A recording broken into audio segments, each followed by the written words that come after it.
Hello, all of you. A very good Hi. afternoon and a very warm welcome to Dhvani. Dhvani, who is going to be an expert speaker for the day today. We welcome you, Dhvani, and I'm very glad to welcome each and every parent today live on this Welcome. interactive webinar. I'm also happy to welcome the administrator, Meenal. I'm happy to welcome our dear teacher, who's also on the screen today. And I wish all of you all the very best to take this session further.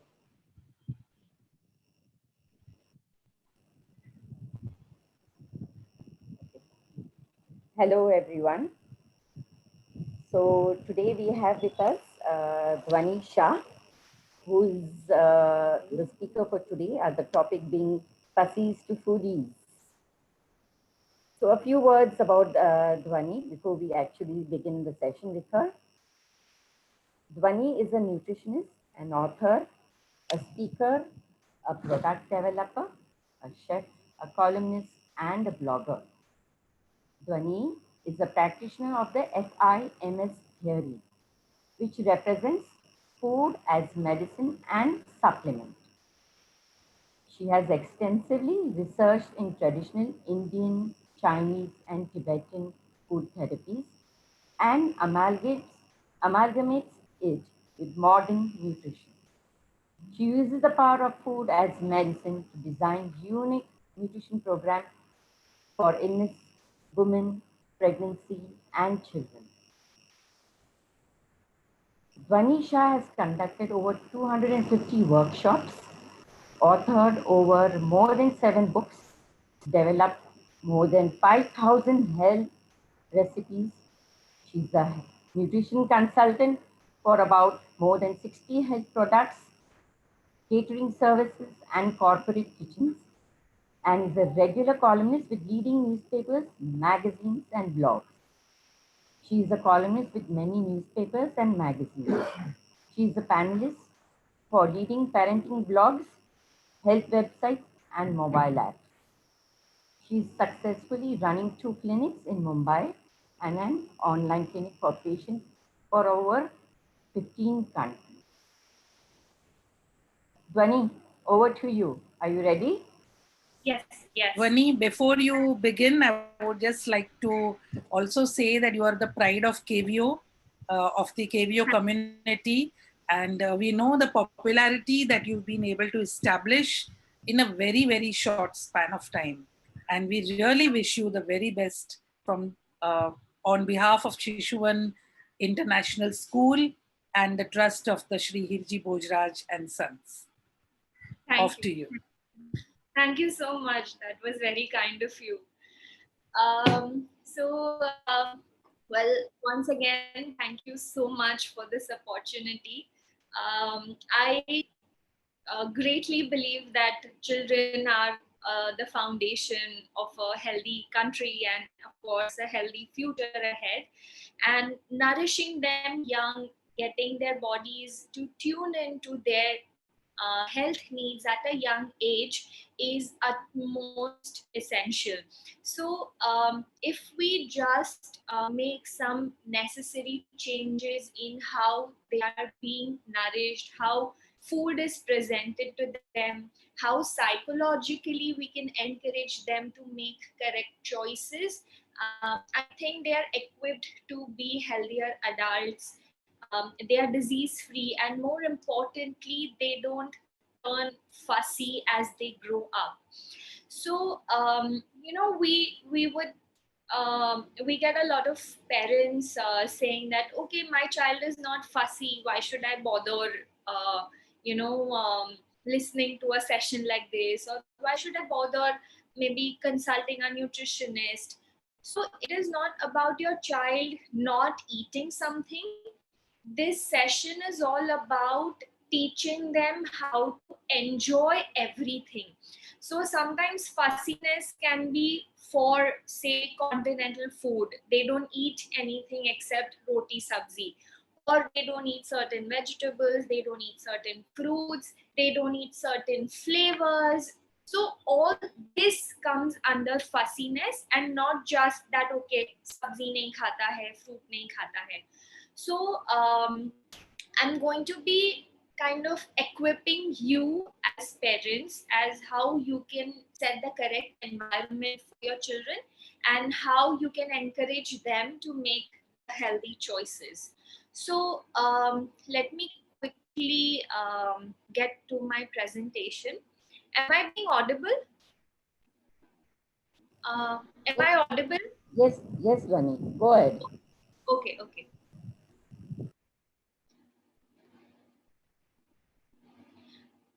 Okay, so like I mentioned, children need to establish a healthy relationship with their food.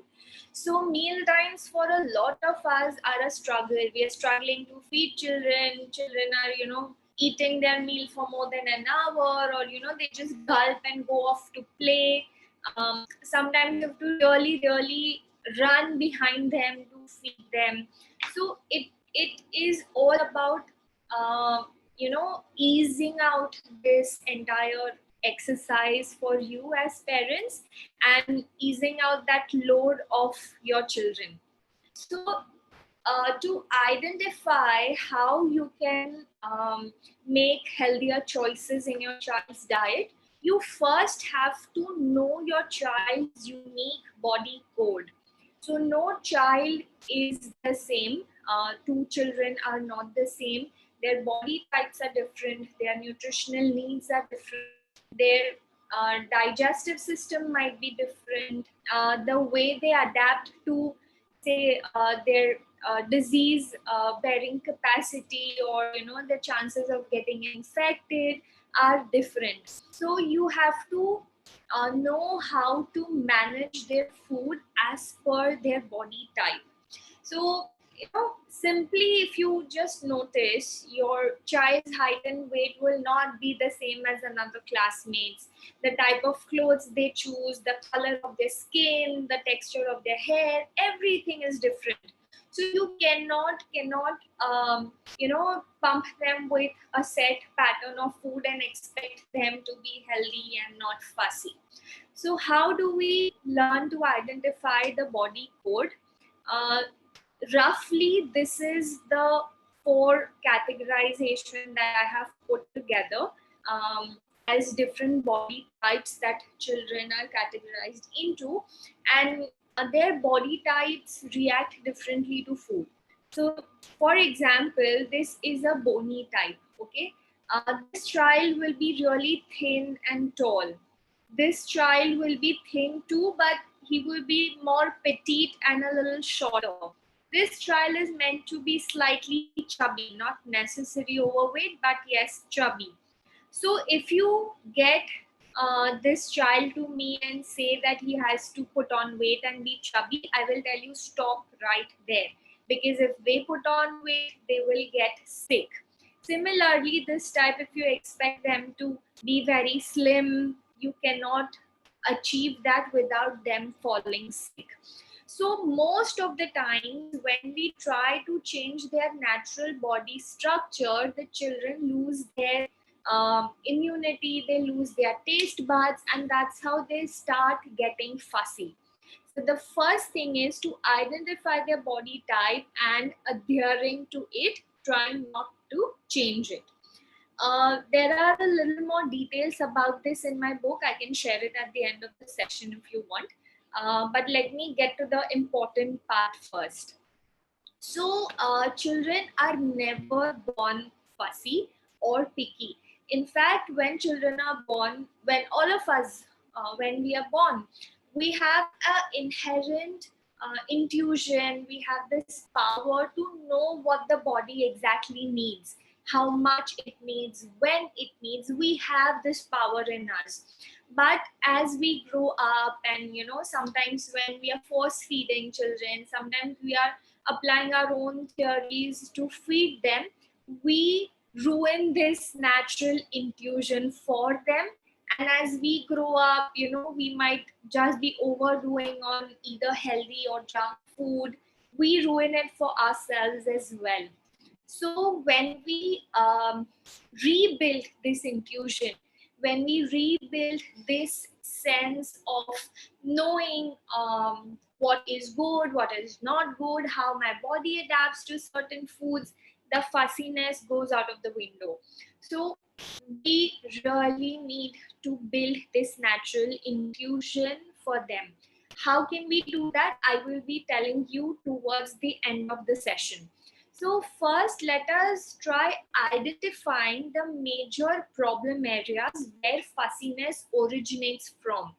So it is not that your child is born fussy, or he just born disliking spinach. It is never the case. The problems are born due to many reasons. Sometimes your child is unable to chew certain textures of food due to maybe weakness of the jaw muscles or some tooth problem, and we mistake it for being fussiness. Sometimes your child is mildly allergic to certain foods, and after drinking or eating the food, they feel bloated, they feel discomfort, and that's how they stop eating that type of food. So all this is mistaken to be fussy behavior, which in the real sense is not. So when we look at medical conditions, there are allergies, there are intolerances that children undergo to with food, and that is the reason for fussiness. Sensory meaning there is an intolerance to smell and taste as well. Yes, this is real. So, if you picturize, say, the first trimester of pregnancy, a lot of women, when they smell, say, dal or garlic, they feel nauseous. A similar reflex or a reaction can happen to children also. And this is not, I would say, build over a period, but sometimes it can be inherent to them also. So a lot of children I know, when they smell curd, they feel nauseous. So this is the sensory, reason for being picky, as we would categorize. Psychological, this is the very crux of being fussy or picky. Okay, and I will talk about this a lot more in detail very soon. Environment, so sometimes when they are not eating the right food in the right environment, so one can be weather. For example, summers, if you expect them to eat a full meal, they might not be able to eat the meal. They might crave for more watery food, lighter food, and they may not want to eat like a dal roti sabzi kind of a meal. So that environment. Secondly, the environment in the house, the nurturing of the family.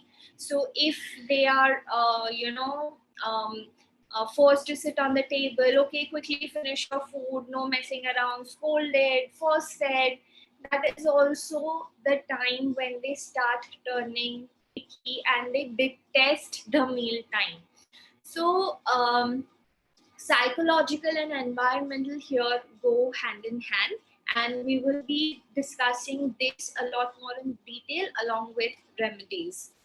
Moving on to genetics. So genetically there are allergies, intolerances, yes.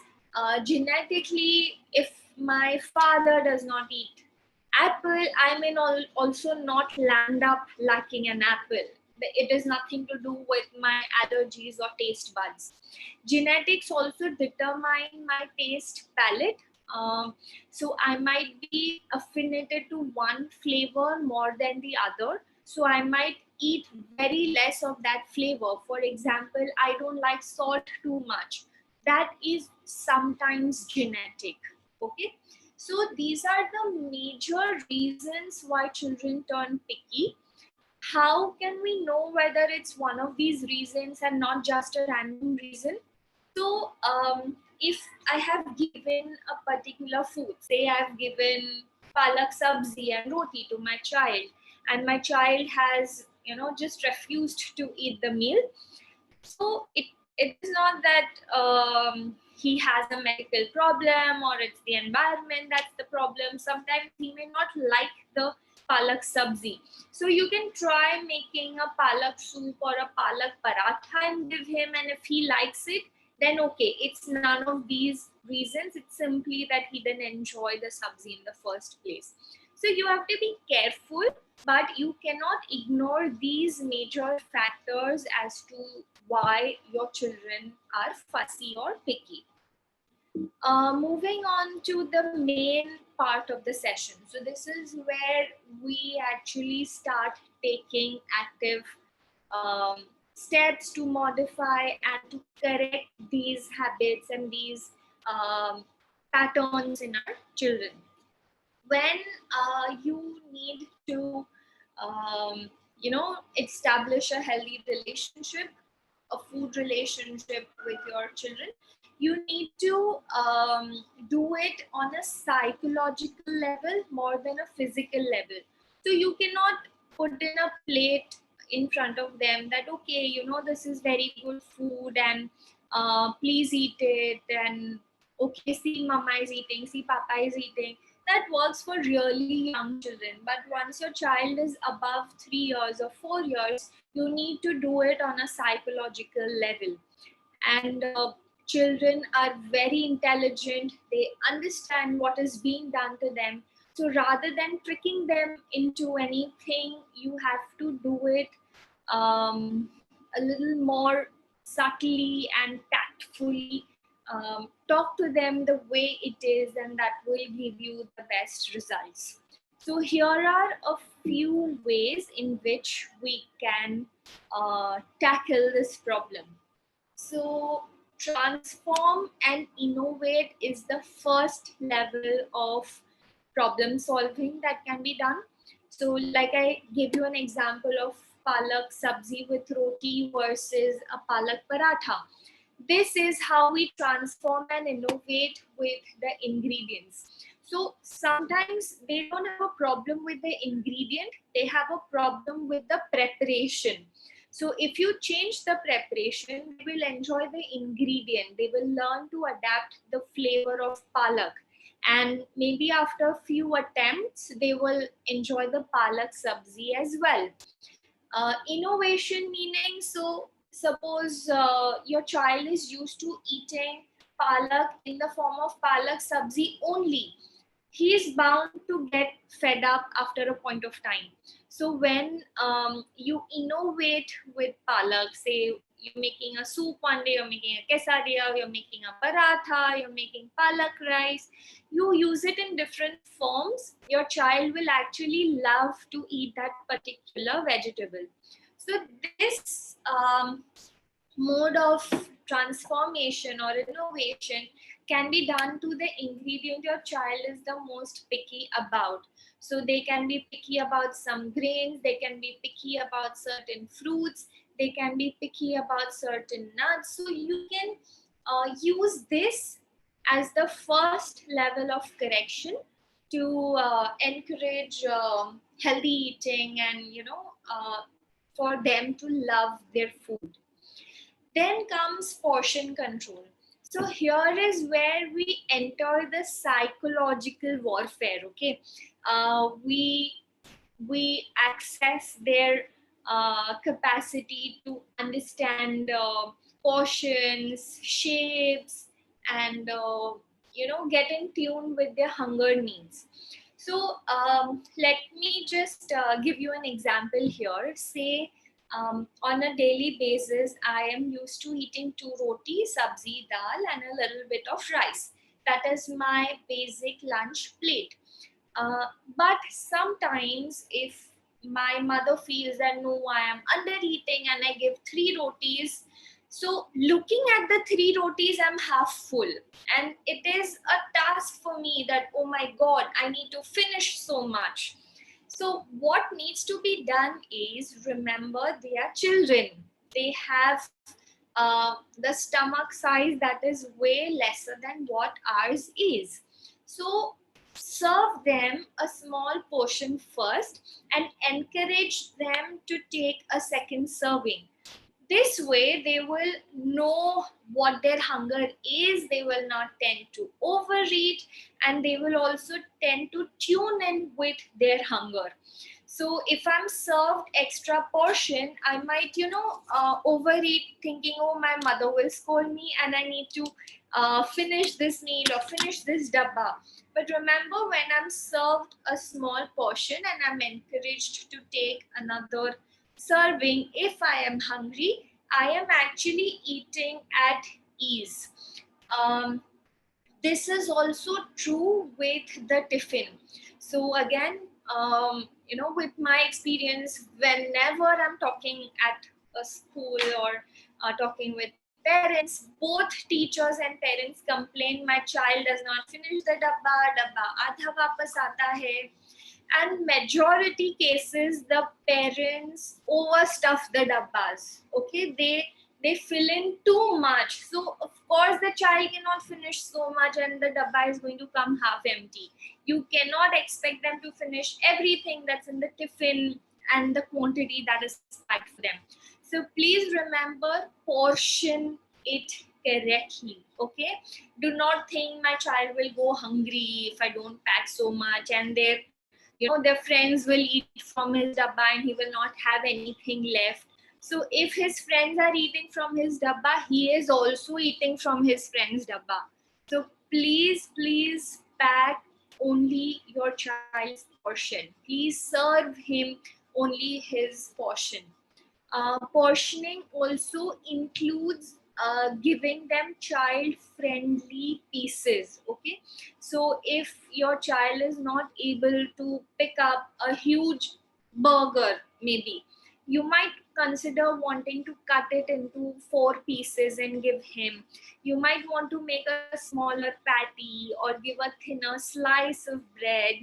You need to give them food that they can hold, they can eat comfortably, and it is enough for them. Okay, coming to participation. So if I know what's cooking for dinner today, tomorrow, day after, or okay, today is my favorite food, today is something which daddy likes, today is something which is good for my stomach, let them participate, be it taking them to the vegetable market, be it planning their meals, be it taking them to the kitchen and seeing them, letting them see how you're cooking food. If they're older, maybe you want to let them cook some food or prepare or roll up a Frankie for themselves. Let them participate. That really makes them inquisitive of the different ingredients, different spices, different preparations that can be done in the kitchen. If they don't know what's going behind a particular dish, they will not enjoy it as much. But if they have participated in making the dish, planning the dish, they will really enjoy it. Coming to inhibition and substitution. So inhibition here is again psychology. So I want to give a small example here. So when I had this 4-year-old come to me. So her mother was really concerned that she's anemic, she does not eat enough, and she does not get nutrition. Just a quick check told me that she was not anemic. The only problem was that she was not eating enough of the good stuff that she needed to eat. A little more discussion with the mother, and I found out that the child was not fussy. She did not have any qualms about I should eat this, I should not eat this, I like this, I don't like this. The problem was with the mother. So I, just give a small example that, okay, does she eat turai? So the mother was like, how can a baby eat turai? And I was like, did you try? Please let her decide if she wants to eat turai or not. Why are you deciding for her? So in most cases where children are picky, it's where we as parents think, "Arey ye khana kaise khayega?" This same thing applies to chili. So, oh, how can my child eat so spicy? He's so small. How can he eat chili?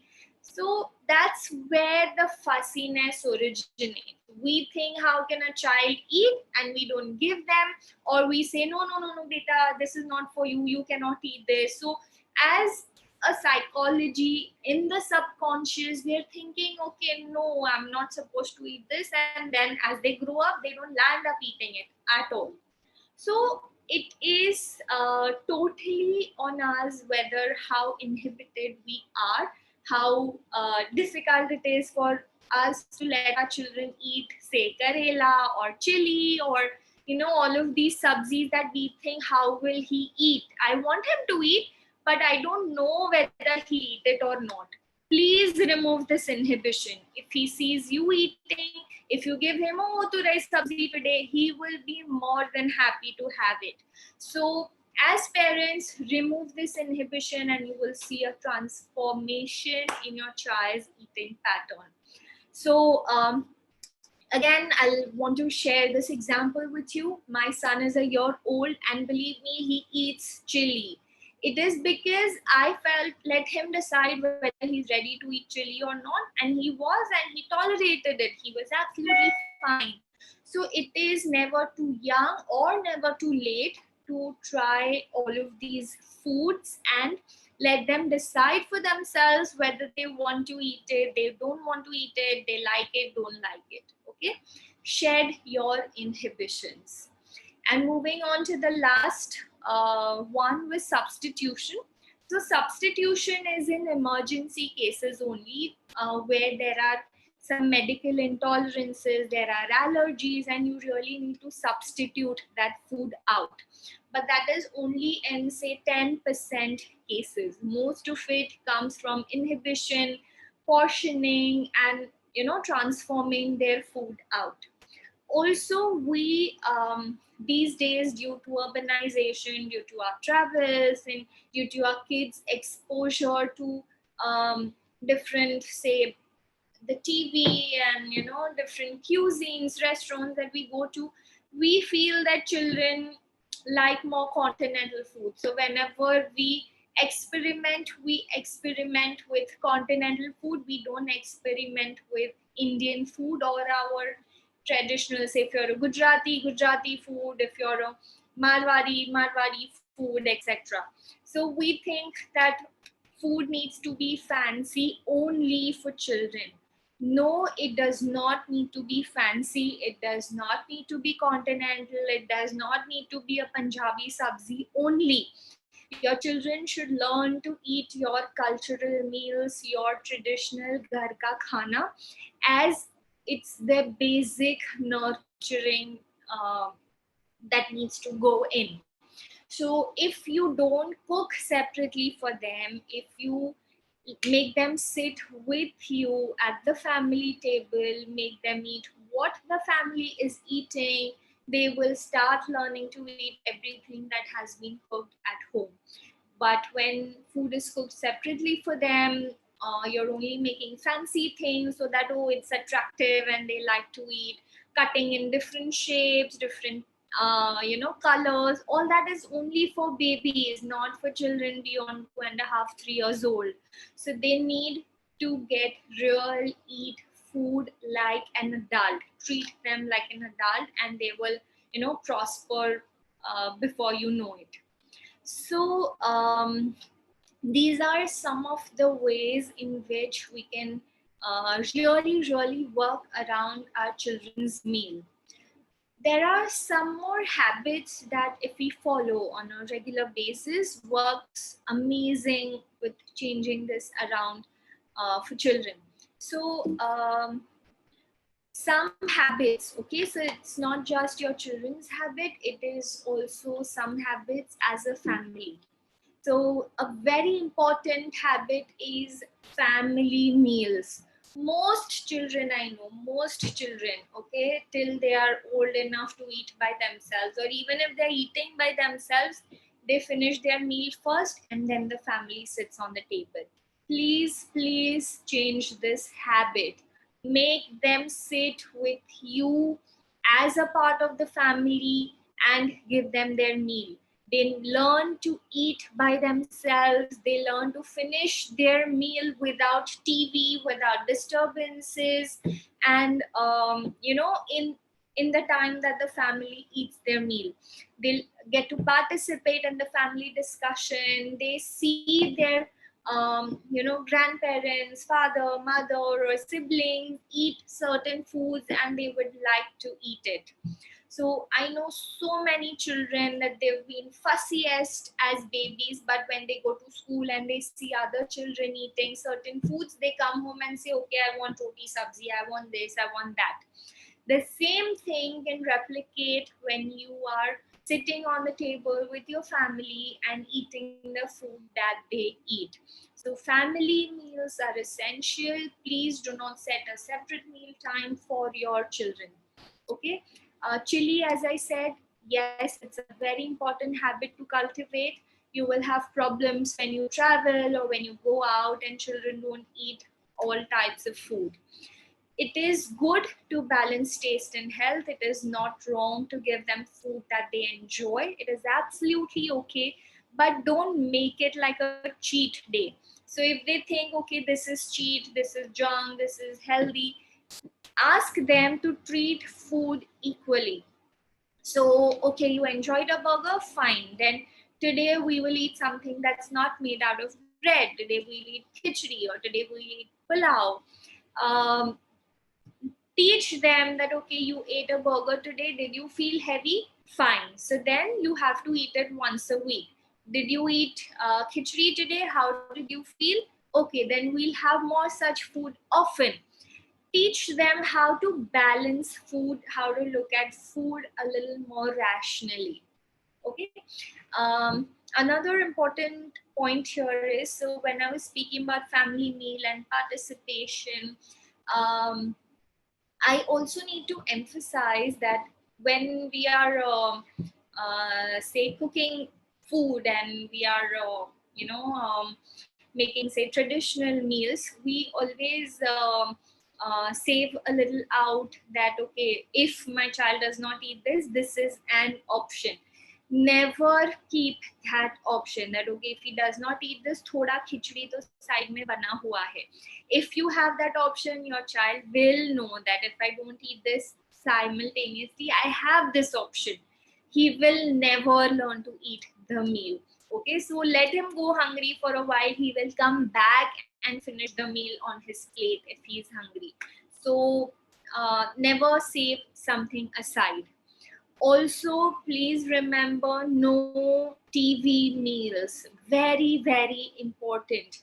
Please do not distract your children from food.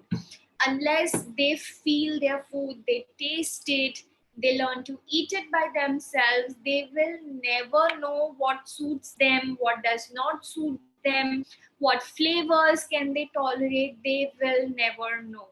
So, please don't distract them with anything, be it television, be it ipad, games, books, whatever. No distractions. The best way to teach children how to know their natural cravings, know their natural hunger, is when they are focusing on the meal itself. When they are babies, okay, you might want to sing songs, tell them stories, or give toys.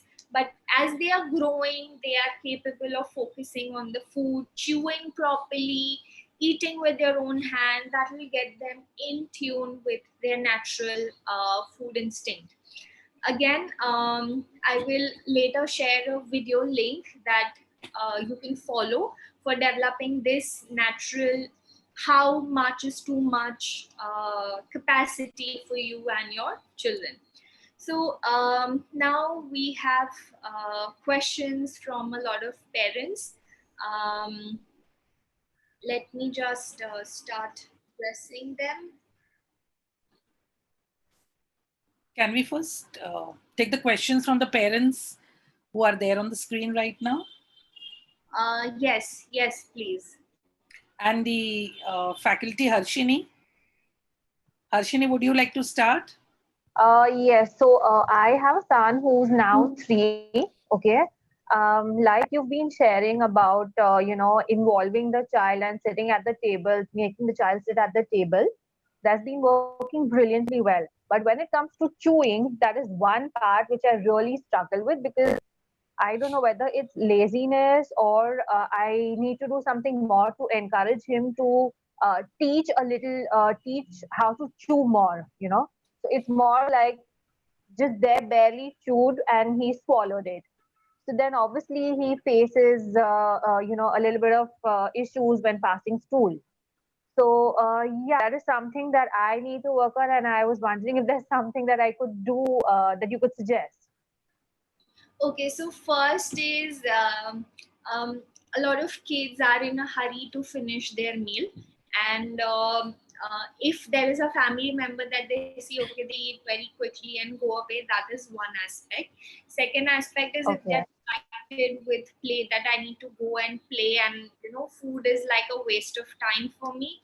That can also be one reason. A lot of kids also All right. this delayed milestone for chewing, so it can be as late as 5 years. So the cases are less, but yes, it is possible. Their jaw and the cheek muscles are not Okay. developed for full-fledged chewing. It can be as late as 5 years, so that is also one possibility.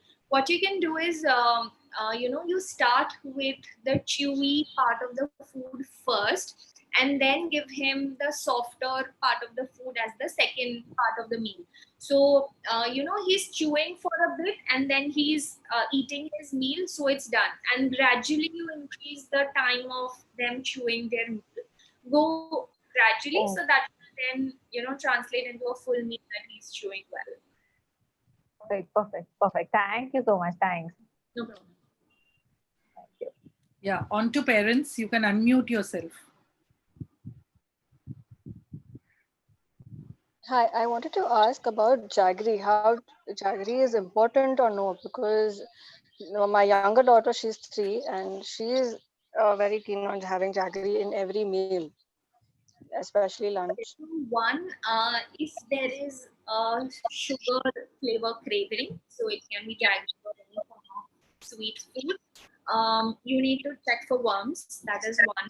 Secondly, their sugar taste bud is very prominent. That can also happen when their body is really using up energy very fast. So she's very active and she really runs around the entire day, and the body craves for more energy, and for the brain the translation is into sugar. So you need to give them more energy rich foods as mid meals, and and more frequently than you already are. That will turn the way around. If she likes jaggery with food, what you can do is you can start the meal with jaggery. You can ask her to have this half teaspoon, 1 teaspoon jaggery piece before the meal, and then eat your food. So sometimes that excess acid, which the sugar craving goes down, and then they are eating their meal properly. Jaggery per se is not bad. It is absolutely fine. It is not that it has too much iron. Earlier, it was made in iron vessels. That's why it is iron rich. It is not the scenario anymore. So it is not that it is very iron rich or something, but it is okay. See, sugar is not harmful. Be it sugar, be it jaggery. It is not harmful in limited quantities or in the right form. If we are transforming it into a dessert, then it is what is harmful. So it is okay if you give a little bit of jaggery. Yeah. Okay. Sorry, I had one more question. Can So we my go older one, first? Can we give everyone a chance first? yeah, okay, okay. Yeah. I wanted to know that when kids are eating for 1 hour, is it okay, or should we have some time limit, and if they finish? Yes, this is what I was actually talking about also during the talk. So, eating for 1 hour, no, absolutely not encouraged, because see, they're distraction eating. Even if they're not watching TV or having any physical distraction, mentally they are absent-minded, and they're not finishing or focusing on the food. So please don't do that. Also, they are not in tune with their hunger needs. Okay, sometimes they are not hungry and they just take so much time because they are forced to finish what is on the plate. So set a time, say start with 30 minutes, then go to 20 minutes, set a particular time. Tell your child that whatever he finishes in that much time is absolutely fine. Give him that comfort. Slowly and gradually, he will learn to finish his entire meal in a shorter time. But if they don't finish the meal, like if I don't give enough time, It's again a parental inhibition. You think they've not finished the meal, but they might be full, they might be satisfied, their meal quantity, their meal needs might be smaller. So it is absolutely fine. Slowly, as they get tuned in with their hunger, naturally is when they will learn to finish the meal in a shorter time. thank you. Yeah. Yeah. Does Babu want to ask any question? It's not a question, it's more of a comment. Yeah. A lot of things that you said, Dhvani, it sort of resonates. The moment I have given choices in terms of these are the bouquet of things, whatever you want to say, it will be made today. So the cravings for the junk food has sort of only gone out because she's sort of making decisions on the healthy foods as well as probably a junk food or a pizza one point of time or the other. One thing that concerns me, and that's something that you mentioned, is delinking of this TV and food habit. So it's, sometimes I realize that she's having food to watch TV, which I think is something that I want to discourage. I want to, if you have any insights or inputs on that, it would be helpful. Can you repeat the last sentence I spoke up? Okay, so I was mentioning that it would be helpful if you are able to give some inputs on decoupling of this eating and TV. A lot of times it seems she's eating because of TV and not the other way around. And if you have any useful tips, which will be helpful. These forms of eating, watching TV or watching iPad video games, they are distraction when you want your child to eat something which they don't normally eat. So then it becomes a habit, and the child gets used to watching TV and subconsciously eating food without realizing the flavor or what actually goes in the food. So that as a habit has to stop. So when you introduce your child to the family table is when the habit will automatically stop. Yes, there will be resistance in the beginning, but slowly you have to discourage it. So they have to start eating food for their health, for their body to get energy, for their skin to glow, for their height to increase. These are the benefits that need to be discussed with them, and introduce that perspective into the food rather than eating for the flavor. Also, you spoke about giving choices. Okay, when you ask your child, I'm giving you choice, you decide and I'll make it for you. So rather than putting it that, okay, you tell me what you want to eat, you should put it as, okay, what do you want to eat? Do you want to eat aloo paratha, or do you want to eat biryani? So they have two options which you have chosen, but still they have the choice. So they would be happy to choose and eat what you want them to eat. Yeah. Understood. Thank you. Yeah. Okay, so we have a question here from Gladys D'Souza. On YouTube. On YouTube, yes. So she's saying, what do you recommend about eating fruits before and after meals? Okay, so again, there is a lot of controversy here of eating food with meal and eating after, etc.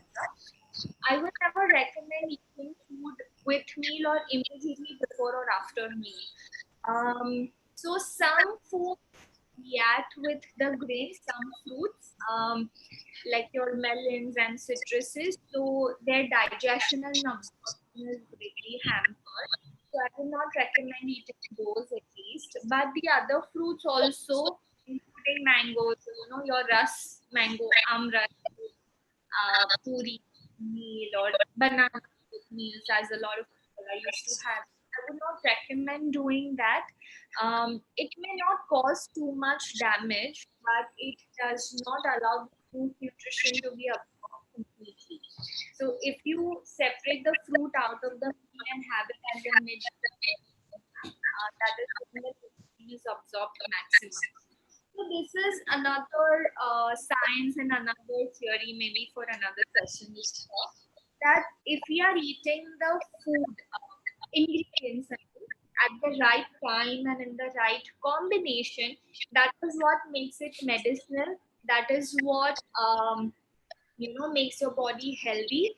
And after you eat a meal, if you feel good, you will reach out for that meal again. And this is what we need to teach our children. And when you're asking them, okay, did you feel good? How do you feel after eating it? Do you feel heavy? Say if they have problem with bloating or passing motions, then you ask them, okay, are you feeling comfortable now? So should we do this more often? They will themselves like it rather than you forcing them to do so. The same goes with junk food. So when they're in tune with their body's needs, their taste buds are balanced, they're not craving for any one particular taste, they will eat the so-called junk food. They might want to eat some chocolate, some cake, some burger, some pizza, but they will not overdo it. They might have a little bit and they will be satisfied. So that is the level that we need to achieve with them. It does take time, it does take patience, and it does take a lot of talking to them at a friendly level more than scolding them or disciplining them to let this happen. Thank you, Dhvani. Yeah, I think Grishma can go with her second question. We have little time. Okay, I just wanted to ask that my older one, she has a habit of keeping her food in her mouth. She doesn't chew it for long. Like we have to like tell her chew faster, and many a times that's the reason she doesn't even finish her food on time. How old is the older one? She's 7. 7. And is it with all the food that she eats or only certain times? Most of the times the Indian food, the regular meals that we have, fancy food, Sabji roti. it's okay. Yeah, roti sabzi. So exactly, coming back to what I was talking earlier, we actually subconsciously have put in the children's head that the fundamental food is tastier and this is not as tasty, and this is a task to finish. So when you change that perspective for you and for your child, the chewing will happen automatically, because they think that this is a task to finish. They will try to postpone it or not eat much, delay the process. So that's what that fancy food is for her. Like that's party food, and that I'll enjoy eating it. Exactly, because subconsciously, right from the time we pick them off or as a family group, when we serve them food, we are more excited to serve the fancy than to serve the regular roti sabzi khana. If we start treating the food equally, they will mimic us. They sense that nature in us and they will mimic it themselves. So we need to change that psychology more than telling them, okay, chew fast, making it even task for them. Okay, we do that. Thank you for the thing. We also had Sheetal Vora on YouTube's. She's said a comment that my son enjoys making his own sandwich with veggies of his choice. I think that's really nice. And I especially like what you said, Dhvani, that let the children understand and experiment for themselves and then decide for themselves whether they like a particular vegetable or a particular food or not. I think that's really interesting. Correct. So again, perfect sandwich would start but you can start mimicking this to more traditional food also. Encourage him to select the subsies that they want to eat today. Select the food that they want to eat today. Maybe make a color chart that okay, today is a green day, today is a red day, yellow day. Make a color wheel, and that will also can eat more veggies. Because in sandwich, the veggies are very basic, but is an enjoy. Okay, you are not going to put all the unwanted veggies in a sandwich. So, of course, it is a good habit, but also mimic the same for the other foods that children usually go to. They don't reach out.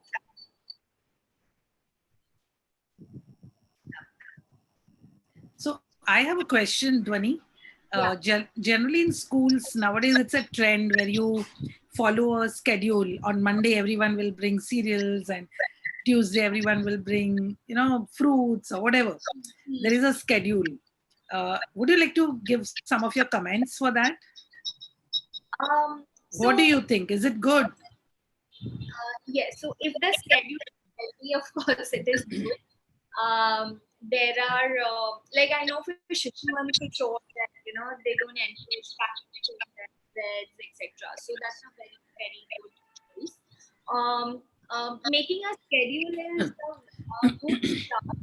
You see, there is no competition that okay, I got more fancier food than you did today, and the children are on the same level. So that's also a very good point. The only thing that we need to remember while setting a schedule is it should be adaptable to the meal. So if it is a snack, the days, the schedule should be set accordingly. If it is a meal, the schedule should be set accordingly. And sometimes when say it is a fruit day, so what happens is a grain is heavier, a fruit is not. So I have observed that apart from everything else that said, the fruit day is the most problematic of all because the children get hungrier quickly. So when it is a fruit day, maybe some nuts can be incorporated along with it, so the meal is filling and sustainable. As part of the grain day, so to go a little more detail, maybe once a month there can be some grain that is specified. So today is ragi day or today is makhana day. Things that children usually eat, but because it's said by the school, oh, I have to take something, they'll be more than happy to take that food. So this schedule can be used effectively for tackling the fussiness. Also, one more question related to that. There are schools who also provide food, so that all the children get, they get the same food, the same texture, the same kind. Yes. But also, what happens in that is, I don't know. I would just like to hear your comments, because from the food safety point of view, food security point of view, what are your comments for that? So from what I know and from the menus that I have seen, the biggest problem with student food is they compulsively have a dessert. They have they have noodles and pasta as part of their meals. They have sandwiches because they want children to eat. They focus on flavor. That's the major drawback that school meals undergo, especially in India. There are very, very few schools who give roti and simple sabzi. Schools, the sabzis are also all those fancy, great, creamy sabzis. Children would just enjoy eating. As far as the food safety goes, so kitchen is in house. Then yes, the precautions are taken, the safety measures are taken. But if the food is coming from outside, some schools, yes, they ask for the necessary certifications. They do visit the facility often.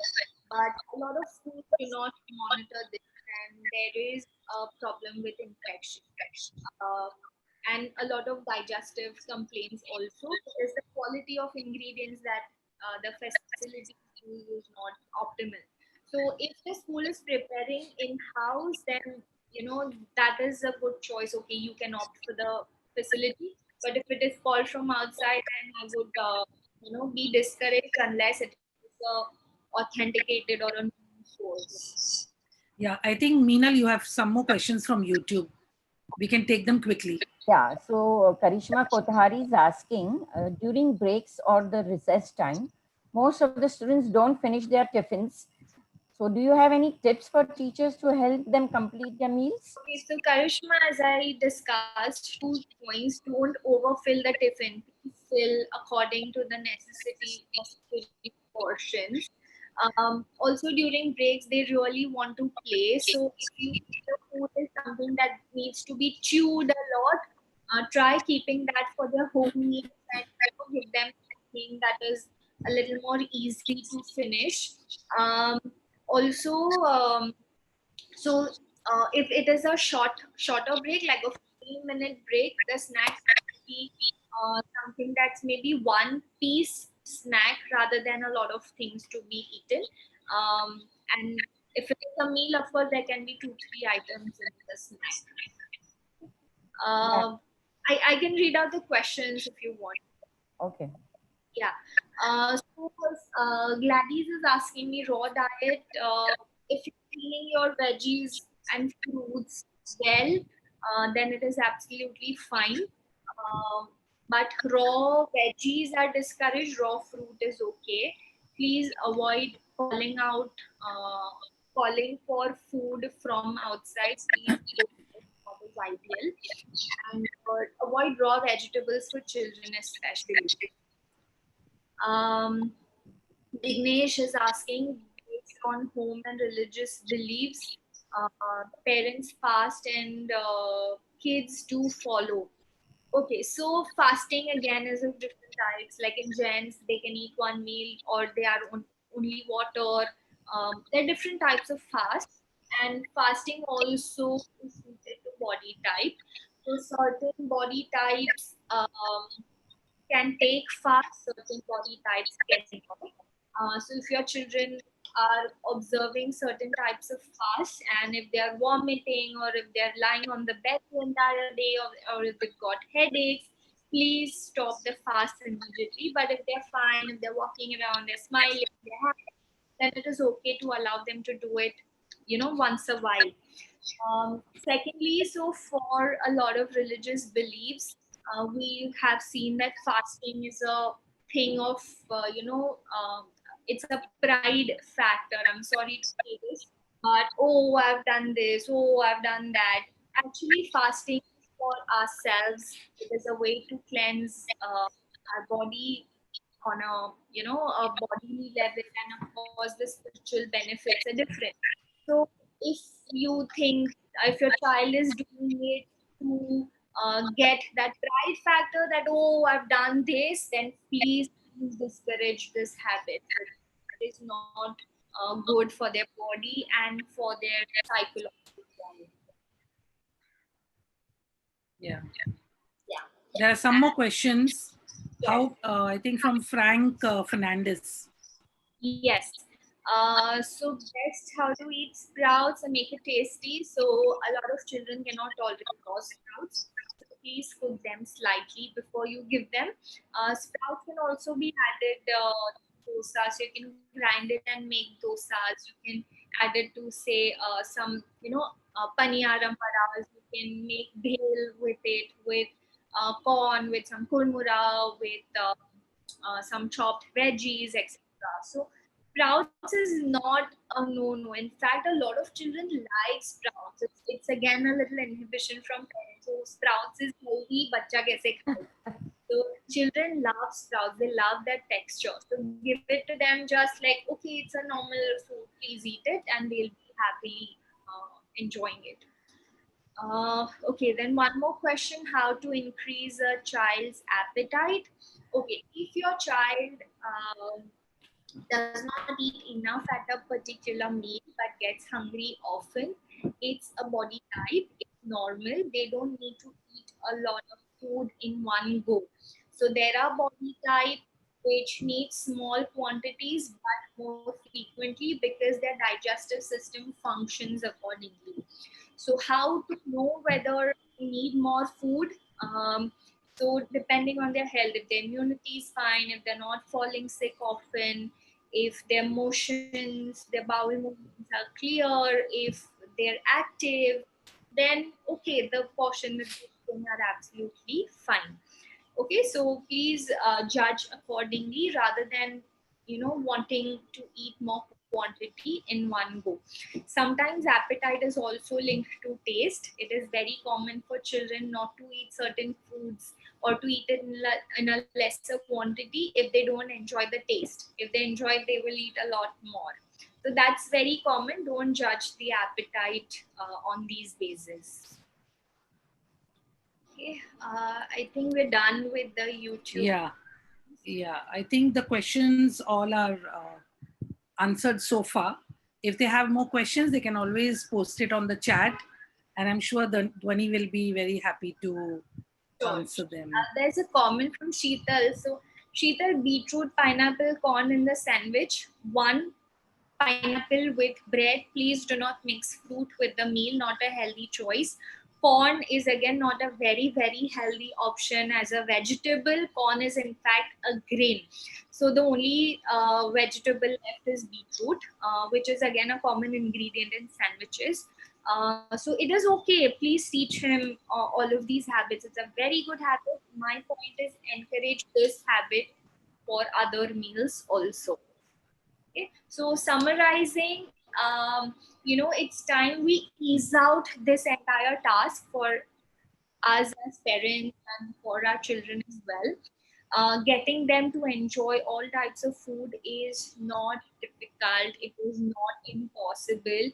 We just need to let them be, let them choose their own meals, make their own decisions, and make them independent right from the time they're young kids. Okay, and most importantly, please do not separate their food. Please do not be worried about their meal times.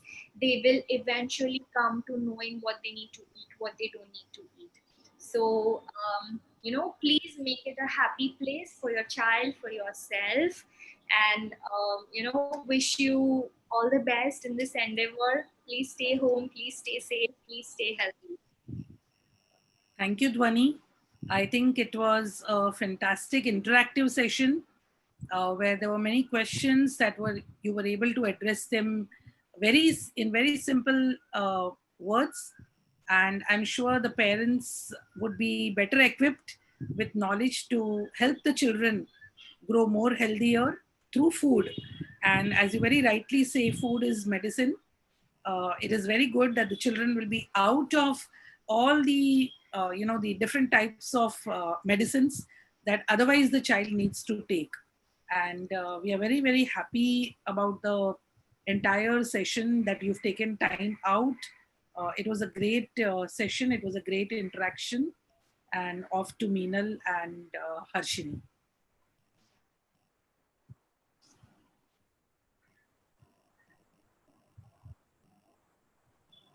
Yes, Harshini. Yeah. Yeah. Thank you so much for answering these questions. But if you don't mind, I still had a little bit, because this is my observation that there is this phase where a child enjoys a particular vegetable and then suddenly develops a disliking towards it. And how is it that you then deal with? One. And second, also in case if the child dislikes it for any particular reason, um, how is there a possibility that the child may start enjoying it again, or is it like a phase that a child goes through, in these growing years? Yes, these phases are normal. They do happen often, and it is okay for you to avoid a particular ingredient during such a phase. That okay, your child is not eating Okay. for a few weeks. it is absolutely okay to avoid it. Sometimes there has been an overdose of the ingredient, and even as adults we do get bored of certain foods that way.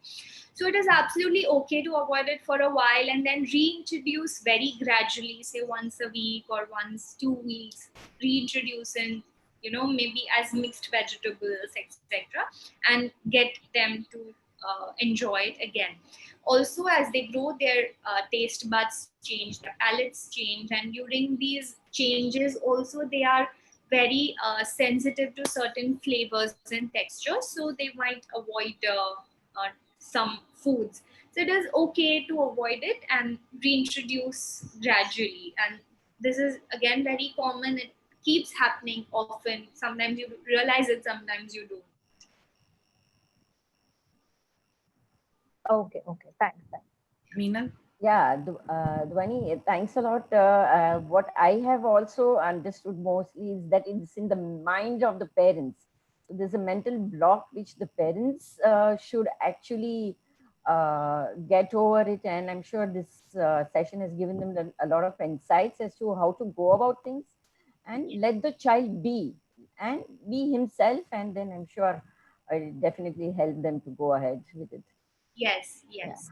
I will just type out the name of the book, which talks a little more about in detail about the body types on YouTube. So parents, whoever want to refer it at a later stage can. Okay. You're putting it on YouTube? Yeah, I'll put it on the YouTube so that everybody Yeah. can see it. Or Yeah. should I put it here? Wherever. I think it's on the YouTube will be better. We can all access it later. And thank you, parents. Grishma, Babu, Manali. Really grateful to all of you all. It was good that you've taken interest and time out to meet Dhvani. And thanks to Harshini too, Meenal Thank too. you, ma'am. It was nice being with all of you all. You're sending the book title, Dhvani? I don't know whether Dhvani's got disconnected.